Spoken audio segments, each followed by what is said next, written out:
Bem, pessoal, esse então é o nosso vídeo conceito. Primeiro vídeo conceito referente à termodinâmica. Pessoal, só tenho para dizer primeiramente para vocês que tudo nos traz até esse momento. Tudo que a gente fez ao longo de todos os anos nos traz até esse exato momento.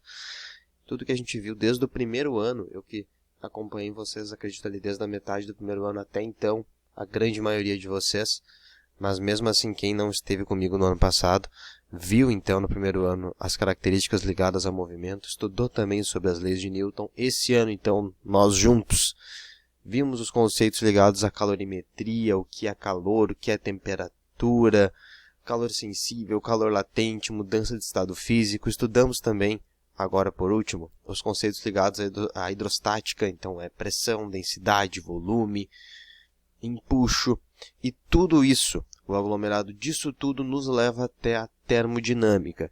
E tem mais um tópico aqui no meio que nós vamos estudar depois da termodinâmica, que vai ser o melhor de todo esse ano. Garanto para vocês o que vai vir depois da termodinâmica. A termodinâmica ela em si já é maravilhosa, porque, né, além disso, eu estou orgulhoso de vocês, porque vocês, sim, conseguiram compreender todos esses conceitos e chegaram até a termo. Eu sei que na termodinâmica vocês também estão muito bem. Por fora eu estou assim, centrado, mas por dentro eu estou assim, batendo palmas para vocês, porque vocês são muito bons. Para não dizer fodas, mas vocês são excelentes. Saibam disso. Então, a termodinâmica. A termodinâmica ela é a ciência que estuda as máquinas térmicas. Máquina térmica, lembrando lá do tempo da pedra, trem a vapor é uma máquina térmica, porque funciona com temperatura. Não só isso, os carros também são máquinas térmicas. Eu peguei aqui um exemplo, um carro maravilhoso, muito bom, adoro, tenho. E carro também é uma máquina térmica. Se a gente der um zoom aqui no motor, o que acontece aqui é a queima de combustível que gera um gás. Esse gás gera a potência do motor. Então, trabalha com princípios da termodinâmica. Não somente isso, né?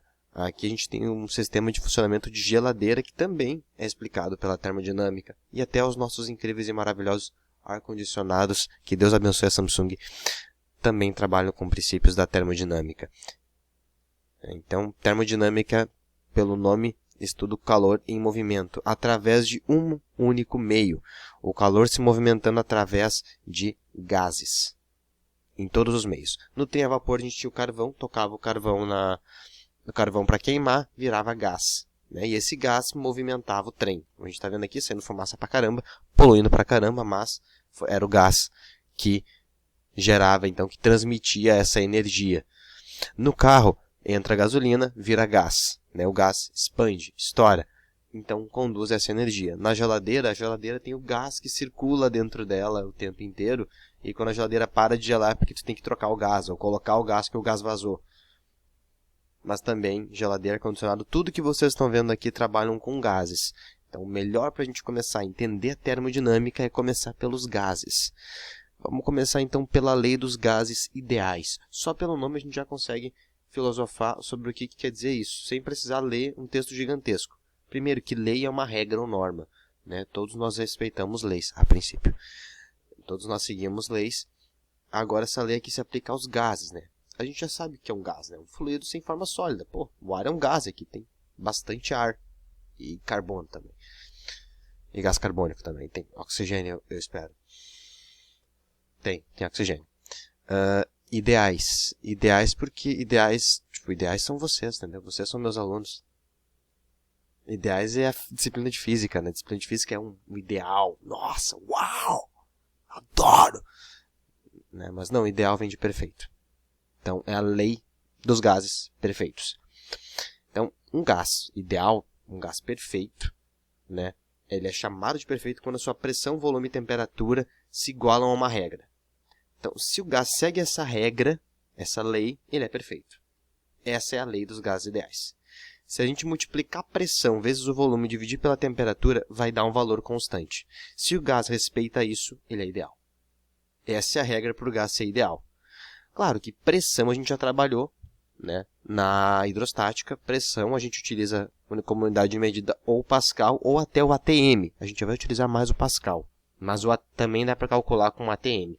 que é uma outra unidade de medida para pressão, que é referente à pressão atmosférica. A gente não vai usar muito, mas saibam que é possível. Volume, também trabalhamos em hidrostática, né? Volume a gente costuma medir em metro cúbico ou em litro. Lá na dilatação dos fluidos, a gente também trabalhou com metro cúbico ou com litros.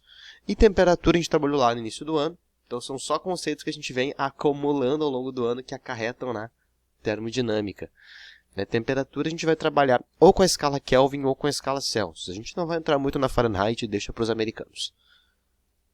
Agora, o que é essa constante? Por que é essa constante? Bom, eu vou trazer aqui dois exemplos. Eu vou trazer aqui um ambiente 1, que a gente tem um caldeirão, uma panela, a gente tem um recipiente fechado. Esse recipiente contém um gás. E aqui eu tenho um ambiente 2, que a gente pode ver que é bem menor do que o 1, mas contém a mesma quantidade de gás. Então, um era maior, então eu fui lá e diminuí, ficou menor. Essas imagens aqui que vocês estão vendo são de um simulador que eu tenho no tablet, só que para não abrir ele e rodar a simulação, eu já deixei prontinho para a gente analisar. O que acontece? Nesse ambiente aqui, tem uma pressão que está sendo marcada aqui, tem um volume que dá para medir e tem uma temperatura e uma quantidade de gás. É a mesma quantidade de gás que tem nos dois lugares. O que eu fiz? Eu diminuí o lugar. Imaginem agora que eu peguei, por exemplo, uma sacola e diminuí o tamanho dela. O que eu fiz foi diminuir o espaço que eu tinha o gás. Essa relação entre pressão, volume e temperatura se mantém igual dos dois lados. Então, o que eu posso dizer é que essa regra ela tem que ser igual para os dois lados, porque é o mesmo gás. Então, se ele é ideal, ele respeita a regra em qualquer ambiente. Se eu botasse um ambiente 3 aqui do lado, menor ainda, com a mesma quantidade de gás, essa regra tinha que ser seguida. Então, agora a gente compara o ambiente 1 e o ambiente 2. Essa é a equação que a gente vai utilizar como equação ideal dos gases. A gente compara ele num ambiente com o comportamento dele em outro ambiente, analisando pressão, volume e temperatura, através dessa equação aqui. Agora, caso você esteja ainda preocupado com essa constante, existe um porquê dessa constante. E dá para a gente analisar também sem um segundo sistema, analisar só um sistema ele só. Desculpa, bati no microfone. Essa constante ela foi desvendada através da equação de Clapeyron. Então, Clapeyron aqui, que já é falecido, se eu não me engano, era Elaine Clapeyron, conforme os estudos de Clapeyron, a constante ela é proporcional ao número de moléculas multiplicado pela constante universal dos gases. Faltou um S aqui. Então, o número de moléculas do gás, o número de moléculas vocês já estão vendo na química há muito tempo, que é o tal do mol. A gente vai utilizar o número de mols, sim. Vamos calcular efetivamente, pegar lá massa atômica? Não. A gente só vai utilizar o número de mols, que é o número de moléculas. E a variável, a letra na equação vai ser a letra N. E essa constante universal dos gases foi estudada então por Clapeyron e tem um valor. Assim como a aceleração gravitacional tem um valor constante, a constante dos gases, o nome já diz é constante, então ela vai ter o mesmo valor sempre. E esse valor para a constante dos gases é esse aqui, anotem. Sempre que a gente for utilizar a constante universal dos gases, faltou o S de novo, sempre que a gente for utilizar a constante universal dos gases, é esse valor aqui, 8,31 Pascal vezes metro cúbico dividido por mol vezes K. Bem grande, mas tranquilo para vocês. E a letra que representa essa constante universal é a letra R. Aqui embaixo a gente tem a equação de Clapeyron, que no caso tem então a relação para um gás ser perfeito, para um gás ser ideal, pressão, volume e temperatura é igual a constante universal dos gases vezes o número de moléculas então presente no ambiente analisado. Então, se tem 2 mols de ar, 3 mols de ar, 50 mols de ar, a gente vai utilizar então o 50 no lugar do N. Pessoal, por hoje era isso. Espero ter sido bem claro para todos. Qualquer dúvida, entre em contato comigo. Desejo a todos aí bons estudos.